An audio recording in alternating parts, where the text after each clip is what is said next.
Hey, so I'm Israel, back the property manager at Hanover Apartments. And I'm Mike. Mike Stalsos, the Joyland Windows and Doors. Sure. So the issue was that the balances were not, operable.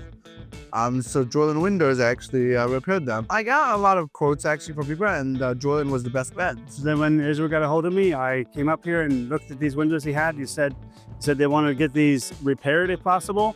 Replacement was also an option if that's the way we had to go, but we determined that we can fix these windows. We can repair them, update them, as we say, and we updated 266 of these out of 700 in this unit.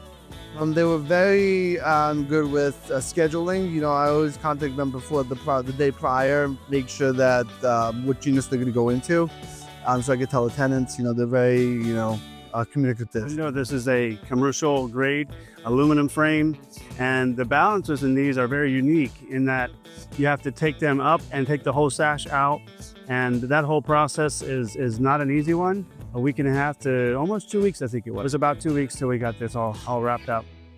Yeah. It was great working with these guys. It was amazing working for them.